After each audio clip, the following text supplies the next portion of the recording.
Hello दोस्तों, स्वागत है आपका आपके अपने चैनल दी एग्ज़ाम हेल्पर में। तो दोस्तों, मेरा नाम है आरजे और मैं लेकर आ चुका हूं आपके लिए एक और नई भर्ती की अपडेट जो कि आपकी डायरेक्टली लेकर आ रही है EMRS रिक्रूटमेंट 2023 की तरफ से, यानी कि एकलव्य मॉडल रेजिडेंशियल स्कूल की तरफ से 10th 12th और ग्रेजुएट विद्यार्थियों के लिए सुनहरा मौका है। 4000 से भी ज़्यादा पोस्ट यहाँ पर निकली है। ऑल इंडिया की ये वैकेंसी होने वाली है। पूरी डिटेल में बात करने वाले हैं, तो वीडियो को पूरा और ध्यान से देखिएगा।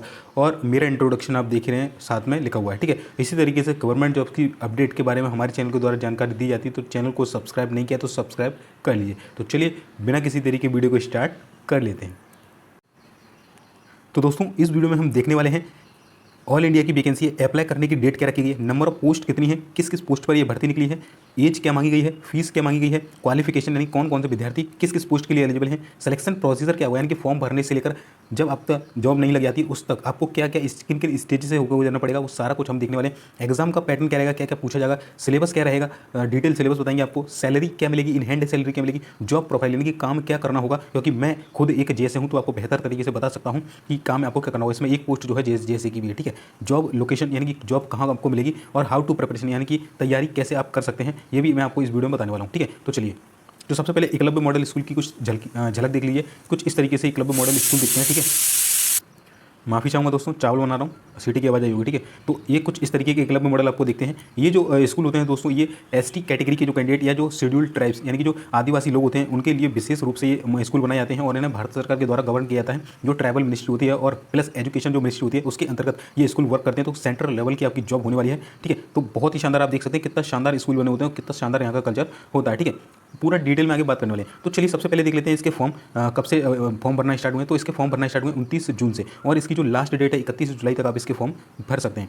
साथ ही साथ देख लेते हैं नंबर ऑफ पोस्ट यानी कि वैकेंसी इसमें कितनी निकली हुई है। तो दोस्तों, टोटल जो नंबर ऑफ वैकेंसी वो 4062 है। यहाँ पर कुल मिलाकर 4 से 5 पोस्ट हैं जिस पर वैकेंसी निकली है। जैसे प्रिंसिपल के लिए है जिसमें 303 वैकेंसी निकली है, PGT के लिए है जिसमें 2266 वैकेंसी है, अकाउंटेंट की बात करें तो 361 वैकेंसी है, जूनियर सेक्रेटेरिएट असिस्टेंट की बात करें तो JSA की, ठीक है, जिसकी 759, और जो हमारा फोकस रहेगा वो JSA ही रहने वाला है, ठीक है। और मतलब बताऊंगा आपको डिटेल में, बट जो मेन फोकस रहेगा वो JSA रहेगा, क्योंकि एज अ JSA मैं आपको बेहतर तरीके से JSA के बारे में गाइड कर सकता हूँ। लैब अटेंडेंट की पोस्ट निकली हुई है, ठीक है, यहाँ पर आपको दिख रहा होगा। इसके अलावा आपका जो टोटल है 4062 आपको दिख रहा होगा। तो दोस्तों, कुल मिलाकर 4062 वैकेंसी है जो कि आपकी यहाँ पर निकली हुई है। मैंने बता दिया किस किस तरीके से। चलिए अब डिटेल वाइज वैकेंसी देख लेते हैं। तो देखिए, यहाँ पर जो आपकी पोस्ट ग्रेजुएट टीचर्स की वैकेंसी है वो कुछ इस प्रकार है। अलग अलग सब्जेक्ट वाइज, अलग अलग कैटेगरी वाइज दे रखा है, ठीक है। मैं PGT के बारे में, प्रिंसिपल के बारे में ज़्यादा बात नहीं करूँगा। जो मैं बात करूँगा मैं आपको दिखा देता हूँ किसके बारे में ज़्यादा बात करने वाला हूँ। तो यहाँ पर मैं ये जो पोस्ट दिख रही है अकाउंटेंट, जूनियर सेक्रेटेरिएट असिस्टेंट और लैब अटेंडेंट, 3 पोस्ट के बारे में ज़्यादातर बात करूँगा। इनके बारे में थोड़ी थोड़ी डिटेल आपको देते चलूँगा। ये PGT की वैकेंसी है, ये PGT थर्ड लैंग्वेज की वैकेंसी का चार्ट है। इसके अलावा यहाँ पर देखिए, जो आपका JSA वाली वैकेंसी होती है उसके लिए टोटल 759 है। UR के लिए 311, EWS के लिए 75, OBC के लिए 2000, SC के लिए 113, ST के लिए 56, और बाकी जो अदर कैटेगरी हैं उनके लिए यहाँ पर 75 एक्स सर्विसमैन है, 56 10 OH की है, ठीक है। ये आप देख सकते हैं। अकाउंटेंट की बात करें टोटल 361 वैकेंसी है, इसमें UR की 147 है, और बाकी आप अपनी कैटेगरी के अकॉर्डिंग देख सकते हैं। लैब अटेंडेंट की टोटल 373 है। इस प्रकार से जो नॉन टीचिंग, ये जो आपकी पोस्ट आती है वो नॉन टीचिंग के तहत आती है, जिसमें कुल मिलाकर 1493 वैकेंसी यहाँ पर निकली है, ठीक है। एक सेकंड भाई, दोस्तों चावल बस पकने वाले हैं, ठीक है, अभी खाते हैं फिर। तो सॉरी ये देखिए, आपको ये पूरे चार्ट दिखा दिए किस किस पोस्ट पर कितनी कितनी वैकेंसी, कितनी कितनी कैटेगरी में कितनी वैकेंसी, ठीक है। चलिए अब देख लेते हैं दोस्तों एज वाइज कि आपका इसमें एज कितनी मांगी गई है दोस्तों। तो दोस्तों, PGT का अगर आप फॉर्म भरते हैं तो मैक्सिमम ईयर, मिनिमम कोई ईयर नहीं है यहाँ पर, मिनिमम लिमिट कोई भी नहीं है, ठीक है। यानी कि 18 साल से कम के विद्यार्थी भर सकते हैं, बट मैक्सिमम जो ईयर है आपकी 40 साल नहीं होनी चाहिए PGT के लिए।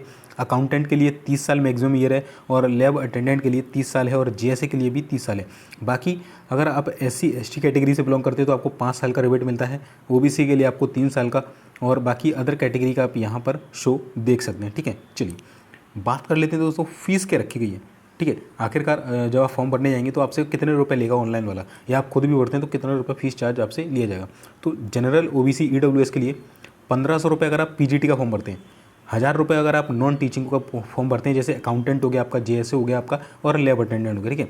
वहीं SC ST PH कैंडिडेट है तो उनके लिए 0 रुपये शुल्क यहाँ पर रखा गया है। इन माध्यम से आप अपनी फ़ीस को अप्लाई कर सकते हैं, ठीक है। चलिए अब दोस्तों देख लेते हैं कि क्वालिफिकेशन क्या मांगी गई है, यानी कि किस किस पोस्ट पर क्या क्या आपके पास डिग्री या क्या क्या क्वालिफिकेशन होनी चाहिए जब आप उसका फॉर्म भर सकते हैं। तो अगर आप पीजीटी का फॉर्म भरने वाले हैं तो आपको मास्टर डिग्री जिस सब्जेक्ट से आप भरना चाहते हैं उसमें सब्जेक्ट में आपकी मास्टर डिग्री होनी चाहिए, ठीक है। अकाउंटेंट की यदि बात कर लें तो कॉमर्स की डिग्री, अगर आपके पास किसी के पास भी कॉमर्स की डिग्री है तो आप अकाउंटेंट का फॉर्म जो है भर सकते हैं, ठीक है। यहाँ पर स्पेलिंग थोड़ी मिस्टेक है, देख लेना। जेएसए की यदि हम बात करते हैं तो केवल 12th आपको चाहिए और इसके अलावा इंग्लिश और हिंदी की टाइपिंग चाहिए। 12th पास कैंडिडेट कोई भी हो और उसे इंग्लिश या हिंदी की टाइपिंग आती हो, अभी नहीं आती हो, बाद में इसका टेस्ट होगा, जब तक आप सीख जाएंगे कोई दिक्कत नहीं, ठीक है। तो 12th आपको पास होना चाहिए, ठीक है, मैंडेटरी। इसके अलावा लैब अटेंडेंट का अगर आप फॉर्म भरते हैं तो 10th के साथ आपको विथ लाइब्रेरी का डिप्लोमा होना चाहिए आपके पास, आपने 10th कर रखी हो प्लस लाइब्रेरी का डिप्लोमा हो, या फिर 12th कर रखी हो वो भी साइंस स्ट्रीम से, यानी कि पीसीएम से आपने 12th कर रखी हो, तब आप इसका फॉर्म जो है भर सकते हैं, ठीक है। मैं एज अ जेएसए आपको कुछ जानकारी दे देता हूँ मेरे बारे में कि जेएसए में मैंने क्या क्या किया हुआ है, तो वो आपको एक बार दिखाता हूँ, फिर हम आगे की डिटेल के बारे में चलते हैं, ठीक है। तो दोस्तों मैं एज अ जेएसए अपॉइंटेड था, ठीक है। अभी वर्तमान में जो है मैं रेलवे में अपॉइंटेड हूँ। चलिए मैं आपको यहाँ से दिखाता हूँ, ठीक है। वर्तमान में जो है दोस्तों मैं रेलवे में अपॉइंटेड हूँ, यानी कि इंडियन रेलवे में, ठीक है, सीनियर क्लर्क कम टाइपिस्ट की पोस्ट पर। और इससे पहले दोस्तों मैंने एनवीएस के पोस्ट पर भी वर्क किया हुआ है, यहाँ पर आप देख सकते हैं, ठीक है, junior secretariat assistant in Navodaya Vidyalaya. जो आपका एनवीएस होता है ये भी आपका ईएमआरएस की तरह ही होता है। तो दोस्तों आपको बेहतर तरीके से पूरा जो लगभग 99% जो है आपका जो चीज़ें मैच करती हैं वो ईएमआरएस की एनवीएस के थ्रू ही मैच करती है। एनवीएस के जैसे ही ये एक रेजिडेंशियल स्कूल होती है, यहाँ पर आपको रहना है, यहीं पर आपको काम करना होता है, यहीं पर खाना पीना सब आपको मिलता है, ठीक है। तो इस तरीके से मैं आपको बेहतर तरीके से गाइडेंस दे सकता हूँ कि मैंने अपने साथ जर्नी में क्या क्या देखा, सारे वीडियोस बताऊंगा आपको, किस तरीके से डेली लाइफ होती है, डेली रूटीन्स क्या होता है, वर्क क्या करना होता है, कितने घंटे काम करना होता है, क्या क्या काम करना होता है, पोस्टिंग कहाँ पर मिलती है, सारा कुछ डिटेल में बताने वाला हूँ। तो वीडियो को पूरा देखिएगा, चैनल पर नए हैं सब्सक्राइब जरूर कर लेना, ठीक है। चलिए, और इसके अलावा एक इंटरव्यू मेरे डला हुआ है, ये केबीएस के जैसे हैं, मैं एनवीएस में था, ये केबीएस के जैसे हैं, और अभी आपका ईएमआरएस में जेएसए की वैकेंसी दी। ये तीनों स्कूल में आते हैं और तीनों ही स्कूल अपने आप में अलग हैं, बट ये दोनों कहीं ना कहीं सिमिलर तरीके से आते हैं। तो आप एक बार फिर भी आप इसका जो है इंटरव्यू का वीडियो देख सकते हैं। मैं इस वीडियो के खत्म होते ही लास्ट में वो वीडियो लगा दूंगा, ठीक है। और आपको मेरे द्वारा जो है जेएसए की प्रिपरेशन कराई जाने वाली है। देखिए मेरी ढेर सारी वैकेंसी वीडियोज़ इससे पहले पड़ी हुई हैं, आप देख सकते हैं। सर्वनाम हिंदी के लिए है ना, कंप्यूटर की क्लासेस, और एक 19 के व्यूज़, और ऐसा नहीं है व्यूज़ अच्छे खासे हैं क्योंकि काफ़ी ज़्यादा यहाँ पर कारक देखिए, बहुत शानदार क्लास है, बहुत कम समय में आपको पूरा जो सटीक मटेरियल होता है वो आपको बताया जाता है, ठीक है। चलिए, बहुत कम समय में आपको बहुत अच्छी तैयारी मेरे के द्वारा कराई जाएगी, है ना। पहले के कुछ वीडियो है, बाकी मैं नई वीडियो आपको इस वैकेंसी के रिगार्डिंग आपको कराने वाला हूँ प्रिपरेशन, ठीक है। तो वो आप देख सकते हैं, ठीक है। और ये मेरा ऑफिस था दोस्तों, ये ऑफिस टूर का भी वीडियो मैं जेएसए मिनिस्ट्री ऑफ एजुकेशन, ये देखिए क्या मेरा ऑफिस था, कैसा था, सब कुछ आपको दिखाऊंगा। एनवीएस भी क्या होता है, एक्स सिटी में, जेड सिटी में आते हैं, और ईएमआरएस भी आपके लगभग जेड सिटी के अंतर्गत ये भी विद्यालय आते हैं। तो ऑलमोस्ट सेम इनका जो एटमॉस्फेयर है वो होता है। तो इस वीडियो को भी मैं लास्ट में स्क्रीन पर लगा दूंगा, तो वहाँ से देख सकते हैं, चैनल पर जाकर आप इसे देख सकते हैं। एनवीएस की प्लेलिस्ट में आपको ये वीडियो मिल जाएगा, ठीक है। चलिए, है ना। चलिए, इसके अलावा टेलीग्राम ज्वाइन कर लेना, यहाँ पर सारी अपडेट, इसका सिलेबस वगैरह सब कुछ मैं आपको बताते जाऊँगा, ठीक है। तो ये मैंने आपका थोड़ा सा डिस्क्रिप्शन दे दिया अपने बारे में। तो चलिए अब हम आगे की वीडियो आगे का देख लेते हैं, आगे में क्या क्या इसमें और डिटेल मांगी गई है, ठीक है। तो दोस्तों हम क्वालिफिकेशन के बारे में बता चुके हैं, अब देख लेते हैं इसको सिलेक्शन प्रोसीजर क्या हुआ, यानी कि फॉर्म भरने से लेकर जॉब लगने तक आपको किस किस स्टेजेस से होकर गुजरना पड़ेगा। यहाँ पर मैंने अलग अलग कैटेगरी वाइज लिखा है। पीजीटी का मैंने नहीं लिखा, मैंने बताया था कि मैं केवल 3 पोस्ट को ही यहाँ पर प्रेफरेंस दूंगा। और जेएसए के ऊपर दोस्तों नेक्स्ट वीडियो एक सेपरेट लेके आऊँगा कि जेएसए का एक प्रॉपर वीडियो बना दूंगा, क्या क्या जेएसए में होता है, कितनी वैकेंसी है, क्या है, पूरा एक प्रॉपर। तो उस वीडियो को देखना ना भूलिएगा, उसके लिए चैनल को जरूर सब्सक्राइब कर लीजिएगा, ठीक है। अकाउंटेंट की यदि बात करें, और देखिए यहाँ पर अकाउंटेंट की पोस्ट की बात करें तो सबसे पहले आपका OMR बेस्ड एग्जाम होगा, यानी कि आपका एक ऑफलाइन एग्जाम होने वाला है। चलिए ऑफलाइन एग्जाम कहाँ लिखा है मैं आपको बता देता हूँ, ठीक है। तो दोस्तों यहाँ पर आपको दिख रहा होगा, ठीक है, display of scanned image of OMR answer sheet, यानी कि OMR बेस्ड आपका पेपर होने वाला, पेन पेपर मोड पर पेपर होगा, और 0.25 की आपकी यहाँ पर नेगेटिव मार्किंग रखी गई है, ठीक है, आपको यहाँ पर दिख रहा होगा। चलिए यहाँ से मैं इसको ले लेता हूँ, ठीक है। तो आप समझ गए, सबसे पहले आपका पेन पेपर मोड पर एग्जाम होगा, ठीक है, गोले भरने होंगे आपको, इस तरीके से ऑब्जेक्टिव टाइप आपका क्वेश्चन आएगा। इसके बाद इसमें टाइपिंग नहीं है, इसके बाद क्या होगा, आपका डीबी होगा और फाइनल सिलेक्शन, यानी कि केवल एक एग्जाम देना है, उसके बाद डॉक्यूमेंट वेरिफिकेशन होगा, फाइनल सिलेक्शन आपका हो जाएगा। बात कर लेते हैं जेएसए में क्या हुआ, तो वही OMR बेस्ड एग्जाम होगा, प्लस इसमें क्या होगा दोस्तों, टाइपिंग होगी। टाइपिंग जो होगी क्वालिफाइंग नेचर की होगी। इसमें कुछ मार्क्स निर्धारित किए गए हैं टाइपिंग के लिए, उसमें से मिनिमम मार्क्स आपको लाना होंगे कुछ, ठीक है। ये पूरा डिटेल जैसे कि सेपरेट वीडियो में आपको बता दूंगा किस तरीके से टाइपिंग होती है, कितनी वर्ड मांगी गई है, सब कुछ। जब टाइपिंग आप क्वालिफाई कर लेंगे फिर आपका डीबी होगा और उसके बाद आपका फाइनल सिलेक्शन हो जाएगा। वहीं अगर हम बात करें लैब अटेंडेंट की, तो इसमें आपका OMR बेस्ड एग्जाम होगा, डीबी होगा और उसके बाद आपका जो है फाइनल सिलेक्शन यहाँ पर हो जाएगा, ठीक है। तो जैसे में थोड़ा सा एक टाइपिंग का मोड बढ़ जाता है, बाकी सबका सेम है, ठीक है।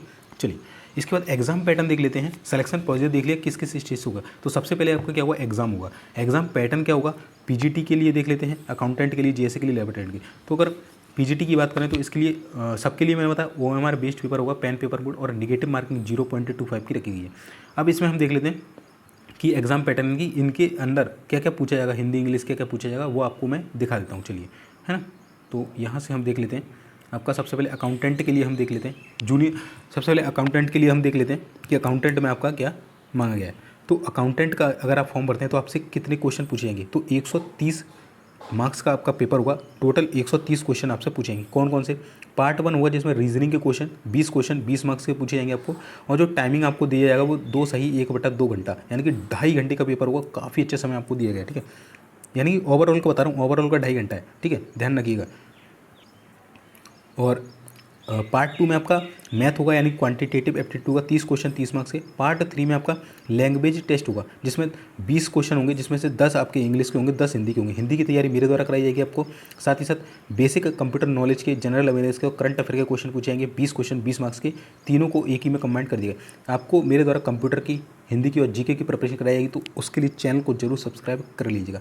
चलिए पार्ट 5 आपका जो रहेगा वो आपका सब्जेक्ट नॉलेज से रहेगा, यानी कि अकाउंट से रिलेटेड रहेगा। टैक्सेशन वगैरह, बजट वगैरह, है ना, मैनेजमेंट वगैरह क्या होता है, जैम पोर्टल क्या होता है, ये सारा कुछ आपको थोड़ा सा एक पढ़ लीजिएगा इसके बारे में। ये आपका अकाउंटेंट का सिलेबस हो जाएगा। पीजीटी का अगर कोई फॉर्म भरना चाहता है तो ये पूरा पैटर्न रहेगा एग्जाम का, ये चीज़ें पूछी जाएंगी, तो आप इसका स्क्रीनशॉट ले सकते हैं, ठीक है। चलिए वहीं अगर आप लैब अटेंडेंट का फॉर्म भरते हैं तो इसमें आपका देखिए रीजनिंग होगा 15 क्वेश्चन 15 मार्क्स, जनरल अवेयरनेस होगा 15 क्वेश्चन 15 मार्क्स, और लैंग्वेज कॉम्पिटेंटी टेस्ट होगा जिसमें आपका जो है 30 क्वेश्चन होंगे, 15 हिंदी के 15 इंग्लिश के हो जाएंगे, ठीक है। और सब्जेक्ट की स्पेसिफिक नॉलेज, यानी कि लैब अटेंडेंट का फॉर्म भरा है तो लैब के बारे में आपको 60 क्वेश्चन पूछेंगे 60 मार्क्स से। टोटल 120 क्वेश्चन 120 मार्क्स से पूछेंगे। 2.5 घंटा यहाँ पर भी आपको अलॉटेड टाइम दिया गया है, ठीक है। चलिए और आपको सभी पोस्ट के लिए मेरे द्वारा हिंदी इंग्लिश और जीके की प्रिपरेशन कराई जाएगी, ध्यान रखिएगा। चलिए अब जूनियर सेक्रेटेरिएट असिस्टेंट के बारे में देख लेते हैं। तो यहाँ पर 130 मार्क्स का पेपर होगा, कुल 130 क्वेश्चन आपसे पूछे जाएंगे।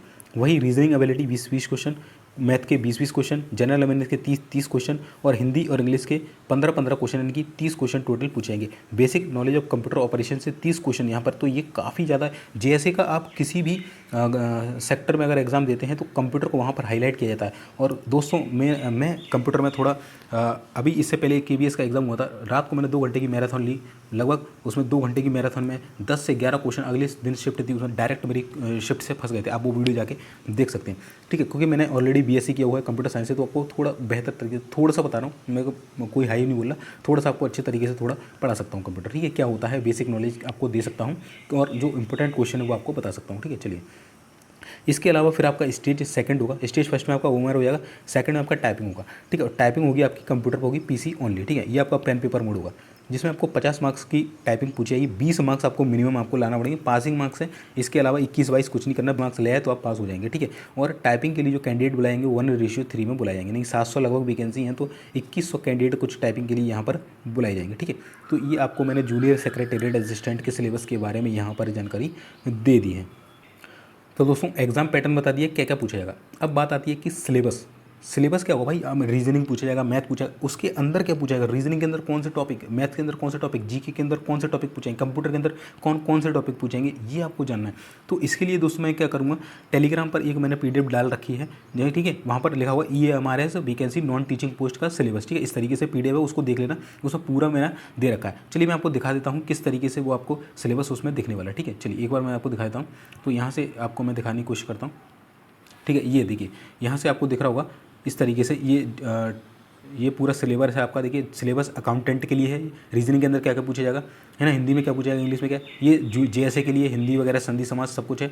और ये आपका लैब अटेंडेंट के लिए। तो 3 पोस्ट का मैंने सिलेबस डाल दिया है। तो मैंने बता दिया कहाँ से आपको मिलेगा, तो मैंने आपको बता दिया ये आपको मिल जाएगा पूरा, आपको जाके टेलीग्राम जो हमारे चैनल है वहाँ पर आपको जाके मिल जाएगा, ठीक है। इस टेलीग्राम के नीचे लिंक मैं डिस्क्रिप्शन में दे दूंगा, या आप डायरेक्ट टेलीग्राम पर जाकर द एग्ज़ाम हेल्पर डाल देंगे तो वहाँ से भी आप इसे ज्वाइन कर सकते हैं। चलिए अब दोस्तों बात कर लेते हैं सैलरी। भाई काम हो गया, मतलब फॉर्म भर दिया, सिलेक्शन भी ले लिया, अभी तो लिया नहीं है, खैर हो जाएगा, बट भाई ये तो बताओ कि सैलरी कितना मिलेगा, पैसा कितना मिलने वाला है। तो अकाउंटेंट का अगर आप फॉर्म भरते हैं दोस्तों, लेवल 6 की ये जॉब होती है, ग्रुप सी की पोस्ट होती है। इस समय आपको 62,000 इन हैंड सैलरी मिलेगी।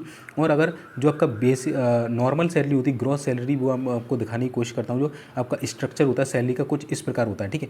अकाउंटेंट के लिए आप देख सकते हैं लेवल 6 का 35,400 आपका बेसिक होगा। इन हैंड मैंने बता दिया 62,000 से ज़्यादा आपको सैलरी मिलेगी। जैसे का लेवल 2 का होता है, ये भी ग्रुप सी की पोस्ट होती है, इसमें आपका 19,900 बेसिक होता है। और जो इन हैंड सैलरी मिलती है, मैं आपको अपना सैलरी स्लिप दिखा दूंगा जैसे के बारे में कि कितनी सैलरी मिलती है आपको मंथली, ठीक है। वो आपको वहाँ से क्लियर हो जाएगा। अभी मैं आपको बताने वाला हूँ। लैब अटेंडेंट का देखिए लेवल 1 होता है, यानी ग्रुप डी की ये पोस्ट होती है। यहाँ पर आपको 18,000 बेसिक रहेगा और इन हैंड जो सैलरी आपको मिलेगी मैं आपको यहाँ पर दिखाने की कोशिश करता हूँ, ठीक है। इसमें जो मैंने चार्ट बनाया है यहाँ पर मैं आपको दिखाने की कोशिश करता हूँ। तो इन हैंड जो दोस्तों आपको सैलरी मिलने वाली है वो 28,000 मिली लैब अटेंडेंट को, जेएसए को 32,000 से ज़्यादा और अकाउंटेंट को 62,000 से ज़्यादा सैलरी यहाँ पर मिलने वाली है। ये सभी मैंने बताई हैं जो आपको जेड सिटी की है। अगर आप वाई सिटी में आते हो तो ये सैलरी बढ़ जाएगी, एक्स सिटी में जाते हो और भी ज़्यादा ये सैलरी हो जाएगी, ठीक है। तो सैलरी के बारे में हमने बता दिया। आपको मैं सैलरी स्लिप वगैरह भी दिखा दूँगा, तो उसके लिए थोड़ा वेट करिएगा। जॉब प्रोफाइल की बात कर लेते हैं भाई कि जॉब प्रोफाइल क्या होगी, लोकेशन, कहाँ काम करना होगा, क्या काम करना होगा, कैसे काम करना होगा, ठीक है। तो ये देख लेते हैं। तो सभी के लिए बताता हूँ। तो पीजीटी की बात करें, क्या काम करना होगा, कहाँ काम, देखिए कहाँ काम की बात आई तो आपको स्कूल में ही काम करना है, स्कूल की जॉब है तो स्कूल में काम करना है ना। सबसे पहले सभी पोस्ट के लिए बताता हूँ कहाँ काम करना हो। तो भाई स्कूल की जॉब है, और ये क्या है, शेड्यूल्ड ट्राइब्स के स्कूल है। तो ये ज़्यादातर जो है आपके जेड सिटी में होते हैं, कि गाँव दूर दराज के एरियो में ये एरिया में स्कूल होते हैं। सिटी में भी होते हैं, हालांकि सिटी में कम होते हैं, बट जो मोस्टली जो स्कूल होते हैं वो दूर दराज के गाँव इलाकों में ये स्कूल होते हैं। तो वहाँ आपको उसी स्कूल के अंदर, ऐसा नहीं होता बहुत बेकार स्कूल है, तो बहुत शानदार स्कूल होते हैं। मैंने आपको दिखाया भी था कि यहाँ पर मैं आपको दिखाने की कोशिश करता हूँ, ठीक है। ये देखिए बहुत शानदार आपके जो है स्कूल होते हैं। इस तरीके से देखिए स्कूल आपको दिख रहे होंगे, है ना। बहुत शानदार तरीके से स्कूल होते हैं। ऐसा नहीं है कि मतलब गाँव में है तो मतलब कच्चे पक्के स्कूल होंगे, बहुत शानदार तरीके से स्कूल ये आपके बनाए जाते हैं दोस्तों, ठीक है। आपको यहाँ पर दिख रहा होगा, है ना। चलिए, तो इसके अलावा बात करूँ तो मैंने बता दी कहाँ काम करना होगा, स्कूल के अंदर काम करना होगा। दूसरी बात, अकाउंटेंट पीजीटी को क्या करना होगा, पीजीटी का काम क्या होता है भाई, पढ़ाने का काम होता है। तो आपको अपने सब्जेक्ट के अंदर पढ़ाना होगा, ठीक है, सीधी बात है। और अगर आप अकाउंटेंट का फॉर्म भरते हैं तो आपको क्या करना होगा, तो आपको हिसाब किताब रखना होगा ना, जो भी अकाउंट का लेखा जोखा होता है वो आपको यहाँ पर रखना होगा। अकाउंटेंट में देखो आपको फाइल वगैरह मैनेज करने का होता है, ये अकाउंट हिसाब किताब सैलरी वगैरह, ये स्कूल अकाउंट, बच्चों का जो ड्रेसअप आ रहा है उसका अकाउंट रखना, उसकी सैलरी का हिसाब रखना, है ना। जो भी सामान आ रहा है स्कूल में खाने का, मैस का, उसका पूरा डिटेल, मतलब अकाउंट पूरा आपको हैंडल करना होता है। पैसे का लेन देन आपको जो है हैंडल करना होता है, पूरा अकाउंट आपको संभालना होता है, ठीक है। ये होता है आपका अकाउंटेंट का काम। दोस्तों बात कर लेते हैं जैसे के काम की। तो जैसे में आपको क्या करना था, नॉर्मल टाइपिंग वगैरह का वर्क होता है। इसके ऊपर मैं एक डिटेल वीडियो बना दूंगा और लाइव आपको दिखा दूंगा। मैंने वीडियो कैप्चर करके रखा हुआ है कि किस तरीके से मेरा डेली रूटीन होता था, क्या काम मुझे करना होता था, कैसे काम करना होता, पूरा आपको दिखाऊंगा। तो उसके लिए चैनल पर बने रहिएगा। बात कर लेते हैं दोस्तों लैब अटेंडेंट की। तो लैब अटेंडेंट का देखिए, जो लैब्स होती हैं जिसमें प्रैक्टिकल होते हैं बच्चों के, उसको लैब में आपको अटेंडेंट का काम करना होता है। वहाँ पर कोई प्रैक्टिकल हो रहा है, बच्चों को चीज़ें देना, है ना, केमिकल वगैरह है या लैब में प्रैक्टिकल चल रहा है, तो ये सारी चीज़ें मतलब लैब से रिलेटेड जो भी काम होता है छोटा मोटा वो आपको देखना होता है यहाँ पर, ठीक है। तो आई होप आपको समझ में आएगा जॉब प्रोफाइल है, जॉब लोकेशन आपकी क्या रहने वाली है, ठीक है। चलिए, अब दोस्तों आपके मन में डाउट आ रहा होगा कि भाई तुमने बता दिया, चलो तैयारी करवाओ यार, तैयारी कैसे करें। तो ऑनलाइन कोर्स क्लासेस आपको प्रोवाइड की जाएगी मेरे द्वारा। फ्री स्टडी मटेरियल जो भी होगा, केवीएस के एग्जाम कैसा आता है, बिल्कुल सेम सिमिलर आपका सिलेबस रहता है, सिमिलर एग्जाम पैटर्न रहता है, वो आपको मैं पेपर दे दूँगा। और उसके लिए आपको क्या करना है, सब्सक्राइब अवर यूट्यूब चैनल, जो हमारा आप जिस चैनल पर वीडियो देख रहे हो सब्सक्राइब किए। टेलीग्राम को ज्वाइन कर लीजिए, नीचे डिस्क्रिप्शन में लिंक है, डायरेक्ट मैंने बताया कैसे करना है। सेकंड चैनल ज्वाइन कर लीजिए जिसका नाम है द एग्जाम हेल्पर जी के, यहाँ पर आपको प्रिपरेशन इस चैनल पर कराई जाएगी, ठीक है। नीचे उसका भी लिंक है, या सर्च करेंगे तो आपको मिल जाएगा, ठीक है, इस तरीके से, है ना। और आगे आपको दिखाता हूँ, और ये सारे वीडियो देख लेना अगर आपको देखना हो। ऑफिस टूर वगैरह भी लगा दूंगा मैं इसके लास्ट में जाते हुए, ठीक है। और इसके अलावा मैंने ढेर सारे एग्जाम जो है क्रैक किए हैं। आरआरबी पीओ के इंटरव्यू तो फाइनल सिलेक्शन से 1 नंबर से रह गया था, है ना। और रेलवे में भी वर्तमान में हूँ। ये मेरे चैनल द एग्जाम पर जीके, जहाँ पर जीके की प्रिपरेशन आपको कराई जाएगी। ये वाला इंटरव्यू वाला वीडियो देख लेना, है ना। और चैनल पर सब्सक्राइब कर लो यार, वीडियो को लाइक एंड शेयर जो कर देना। थैंक्स फॉर वॉचिंग, मिलते हैं फिर नेक्स्ट वीडियो में, तब तक जय हिंद जय